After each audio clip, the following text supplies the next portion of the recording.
Welcome back जी।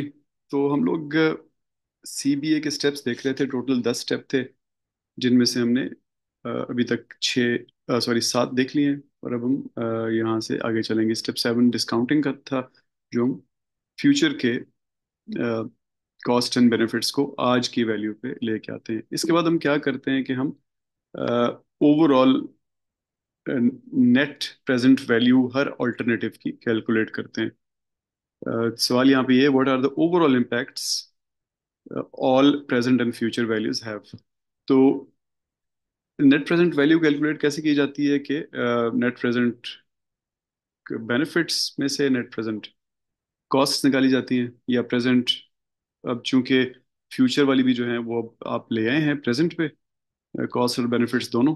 तो benefits को cost में से आप बेनिफिट्स में से कॉस्ट निकाल लेते हैं, तो जो वैल्यू आती है वो नेट प्रेजेंट वैल्यू होती है। इसको नेट इसलिए हम कह रहे हैं कि ये सिर्फ प्रेजेंट की नहीं है, बल्कि फ्यूचर को भी हम प्रेजेंट में ले आए हैं और ओवरऑल वैल्यू आपको प्रेजेंट कर रहे हैं। ऑब्वियसली प्रोजेक्ट आप तभी करेंगे जब जो नेट प्रेजेंट वैल्यू है वो पॉजिटिव होगी, यानी बेनिफिट्स कॉस्ट से ज़्यादा होंगे।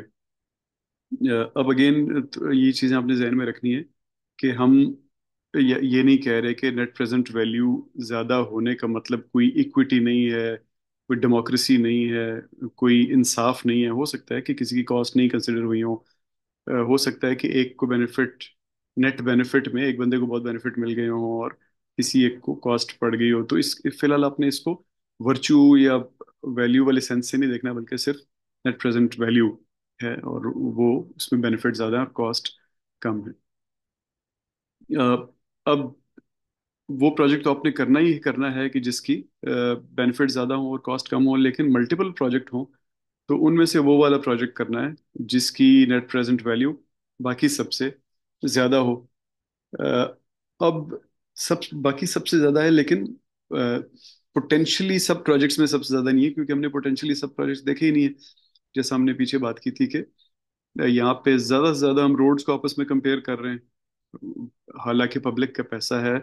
आइडियली तो ये होना चाहिए ना कि रोड्स भी कंपेयर हो, अस्पताल भी कंपेयर हो, ट्रेन भी कंपेयर हो, कचरा उठाना भी कंपेयर हो, वगैरह वगैरह, जितने भी पब्लिक जिन चीज़ों को इम्पोर्टेंट समझती है, और उनमें से जो सबसे अच्छा निकले वो किया जाए। लेकिन ये जाहिर है, इंसानी दिमाग, इंसानी एनालिटिकल सिस्टम्स ये इस काबिल नहीं है। जैसे हमने कहा था कि इसकी कॉस्ट बढ़ती जाती है जो जो आप एनालिसिस को डीप करते जाते हैं, तो प्रोहिबिटिव हो जाती है कॉस्ट। आप एनालिसिस ही करते रह जाएंगे और कुछ कर नहीं पाएंगे फिर।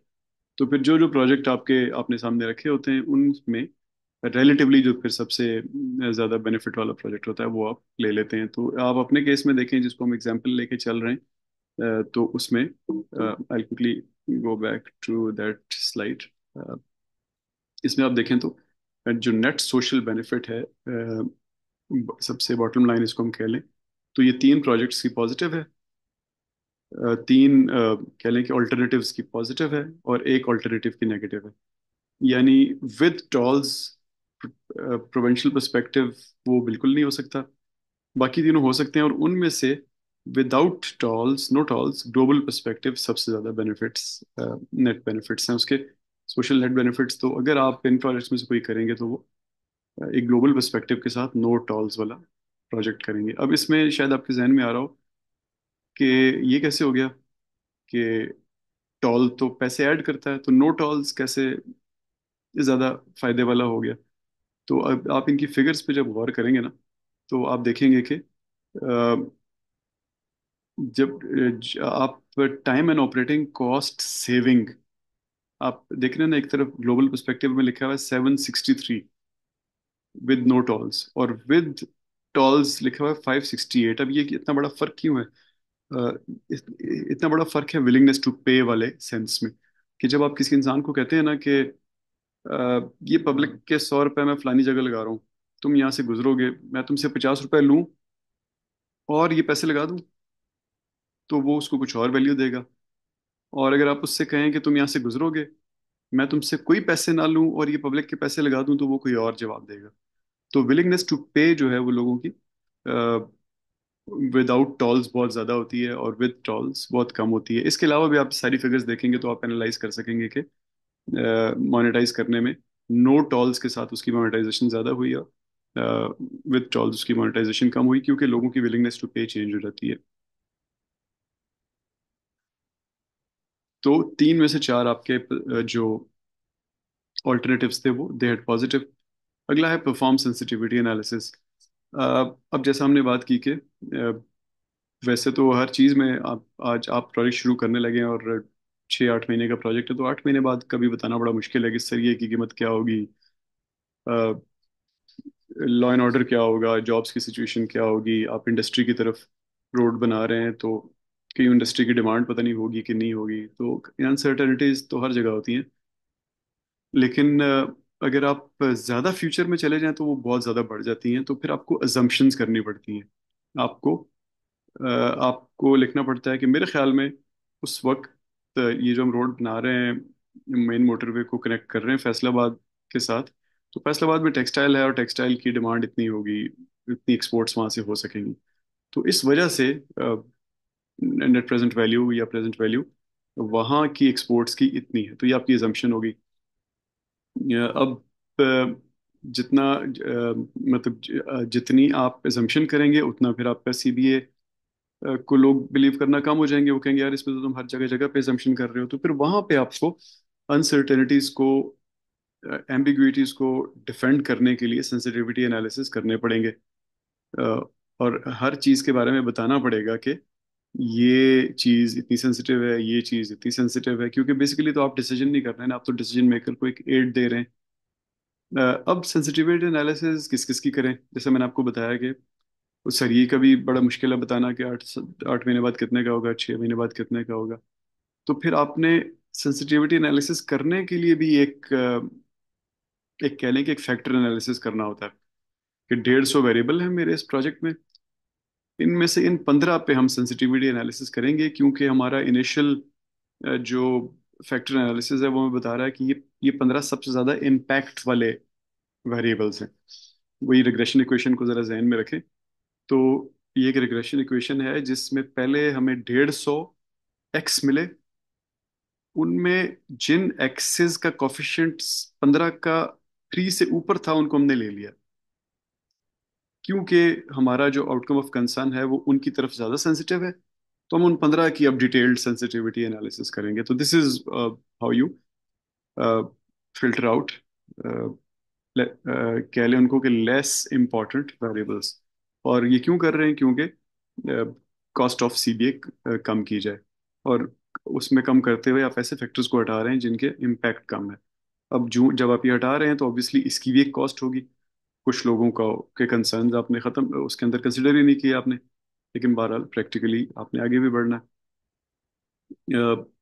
अब इसमें ये जब आप कर रहे होते हैं इसमें रिग्रेशन के अलावा भी बहुत सारे टूल्स आप इस्तेमाल करते हैं, जैसे ये आखिरी लाइन में लिखा हुआ है, मे इन्वॉल्व एग्जामिनिंग डिफरेंट सिनेरियोज, यानी सिनेरियो एनालिसिस आप करेंगे कि एक सिचुएशन ये है कि ये हो जाएगा, एक सिचुएशन ये है कि ये हो जाएगा। तो मैं इन दोनों का एनालिसिस करके दे रहा हूँ आपको। डिसीजन ट्रीज आप बना सकते हैं। डिसीजन ट्रीज में क्या होता है कि आप मुख्तलिफ डिसीजंस को उनको वैल्यू असाइन करते हैं एक तरह से, कि ये आपने यस किया तो फिर आगे आपके पास ये चार ऑप्शंस हैं, इसमें इसकी ये कॉस्ट है, इसकी नो किया तो आपके पास ये तीन ऑप्शंस हैं, तो आप एक ट्री से बनाते हैं। और फिर लिखा हुआ है मॉन्टे कार्लो एनालिसिस। ये सब चीज़ें थोड़ी थोड़ी हम आगे इंशाल्लाह पढ़ेंगे। मॉन्टे कार्लो एनालिसिस जो होता है उसको वो कुछ इस तरह से किया जाता है कि सबसे पहले आप एक आर्बिट्ररी वैल्यू ले लेते हैं, उसको बेंचमार्क करके फिर उससे आप एक्चुअल सिचुएशन के करीब जाने की कोशिश करते हैं। एग्जाम्पल में आप लोगों ने कभी वो बैटलशिप गेम खेली होगी, उसमें क्या होता है कि आपके सामने 10 बाय 10 की ग्रिड होती है और आपको नहीं पता होता कि आपके एनिमी ने इसके अंदर शिप कहाँ छुपाए हुए हैं। तो आप पहले 3-4 तुक्के मारते हैं, एक राइट कॉर्नर पे, एक लेफ्ट कॉर्नर पे, और टॉप टॉप कॉर्नर पे, लेफ्ट टॉप पे, फिर राइट बॉटम पे और लेफ्ट बॉटम पे। उन चार तुक्कों में आप देखते हैं कि किसी शिप को लगी कि नहीं लगी। अगर किसी जगह लग गई तो आपको पहला आइडिया हो जाता है कि हाँ एक शिप तो इधर खड़ा हुआ है। नहीं लगी तो फिर आप चार और तुक्के मारते हैं। तो करते करते एक ऐसा वक्त आता है कि आपके आपके तुक्कों तुक्कों में से एक तुक्का ठीक लगता है। फिर उस जो ठीक लगा होता है उसके इर्द गिर्द फिर आप अपनी सारी स्ट्रेटेजी कंस्ट्रक्ट करते हैं। उसमें आप फिर देखते हैं कि इस एनिमी के पिछले बिहेवियर्स क्या थे, सेंसिटिविटी एनालिसिस एक तरह से करते हैं। कि कैसे शिप्स को खड़ा करता है, ये तो प्रॉब्ली इसका दूसरे शिप इस जगह पे खड़ा होगा। तो मोंटे कार्लो एनालिसिस कुछ इस तरह की चीज होती है कि रैंडम अजम्पशंस से शुरू करके आप रियलिटी तक पहुंचने की कोशिश करते हैं। तो आपकी एग्जाम्पल में आपका जो एनालिस्ट था वो अब बहुत सी चीज़ों के बारे में अनसर्टेन था ऑब्वियसली, तो फिर उसने उसका सेंसिटिविटी एनालिसिस किया और फिर उसको इनकॉर्पोरेट किया अपनी स्टडी में। For example number of life saved, अब वो बड़ा मुश्किल है बताना कि मैं रोड बना रहा हूँ कितनी लाइफ्स बनेंगी। तो मे बी आप एक तरीका ये हो सकता है कि आप जो मेन मोटरवे को फैसलाबाद सिटी से कनेक्ट कर रहे हैं, तो ऑलरेडी भी एग्जिस्टिंग रूट्स हैं, तो उनमें देख लें कि पिछले 5 साल में कितनी जाने गई हैं, तो वो एक किसी तरह का एक एस्टिमेट हो सकता है। इसी तरह आप सोशल डिस्काउंट रेट हमेशा सेंसिटिविटी एनालिसिस के लिए एक कैंडिडेट होता है, जैसे हमने पीछे बात की, तो उसको वो सिलेक्ट करेगा कि सोशल डिस्काउंट रेट का मैं सेंसिटिविटी एनालिसिस करूंगा। अगला स्टेप स्टेप स्टेप नंबर 10 है मेक recommendations, ये कौन सी ऑप्शन सबसे अच्छी है। तो अगर तो ये सीबीए बड़ा सिंपल सा है और साफ साफ नजर आ रहा है कि ये वाला काम कर लें, ऑप्शन ए ले लें, फिर तो आप रिकमेंड करते हैं कि ठीक है जी, मैं as an analyst I recommend option A. लेकिन अगर आपको उसमें बहुत ही इन डेप्थ सेंसिटिविटी एनालिसिस करने पड़े हैं, उनके अंदर भी assumptions करनी पड़ी हैं, उनके अंदर फैक्टर एनालिसिस में भी आपको बहुत सारे फैक्टर्स निकालने पड़े हैं, तो फिर एक बेहतर अप्रोच ये होती है कि आप बजाय इसके कि आप बताएं उनको कि आप ए बी सी डी में से कौन सा लें, आप उनको हर एक एनालिसिस की डिटेल्ड एवेल्युएशन दे देते हैं कि भाई ये 5-6 ऑप्शंस थे, इनमें मैंने ये एनालिसिस की और इन एनालिसिस का ये रिजल्ट है, अब आप डिसीजन मेकर हैं, आपको डिसीजन करें, क्योंकि इसमें सेंसिटिविटी है, इसमें एम्बिग्विटीज को मैंने एड्रेस किया हुआ है, अनसर्टेनिटीज को एड्रेस किया हुआ है, इसमें ये सिनेरियोज हैं, तो डिसीजन अब आप करें, मैं आपके सामने सारे का सारा डेटा रख देता हूँ। नंबर्स जो मैंने दिए हैं वो नंबर इस सबसे ज्यादा इसको मिल गए, तो इन प्योर न्यूमेरिकल सेंस मेरे हिसाब से इसके नंबर ज्यादा हैं, बट डिसीजन मेकर आप हैं, आप इसमें फैसला करें। अब आप इसमें देखें कि यहाँ ये सेकंड वाला मैंने जो आपको ऑप्शन बताया, इसमें आपने सिर्फ एनपीवी, हाईएस्ट एनपीवी को रिकमेंड नहीं किया, बल्कि आपने रिस्क और सेंसिटिविटी एनालिसिस को भी बहुत ज़्यादा वैल्यू दी, और डिसीजन फिर डिसीजन मेकर्स पे छोड़ दिया, क्योंकि आपके ख्याल में इसमें सेंसिटिविटी एनालिसिस ने आपको बताया कि ये इसके अंदर इतनी ज़्यादा वेरिएबल्स हैं, it's such a complex issue कि इसको डिसीजन मेकर्स के सामने डेटा रखना ज़्यादा बेहतर है, बजाय इसके कि आप कोई चीज़ रिकमेंड करें। अब हमारी एग्जांपल को देखें तो the analyst can recommend option perspective A with higher, जिसका सबसे ज़्यादा नेट सोशल बेनिफिट था, या वो ये कर सकता है कि वो सारी ऑप्शंस जो हैं उन सब के net social benefit decision makers को बता दे, उनके रिस्क भी बता दे, उनके ये भी बता दे कि सेंसिटिविटी एनालिसिस में किस किस चीज़ के क्या रिजल्ट आए थे, मुख्तलिफ सिनेरियोज भी बता दे, और डिसीजंस जो है वो डिसीजन मेकर को कहे कि आप खुद करें, दिस इज माय एनालिसिस। तो ये थे जी the 10 steps of cost benefit analysis. मैंने आपको बताया था कि ये स्टेप कोई स्टैंडर्ड 10, ये नंबर कोई स्टैंडर्ड नहीं है, बहुत से लोगों ने इसको 4 स्टेप में भी रिकमेंड किया हुआ है, बहुत से लोगों ने 8 में, 9 में, यानी मुख्तलिफ चीज़ों को कंबाइन किया हुआ है।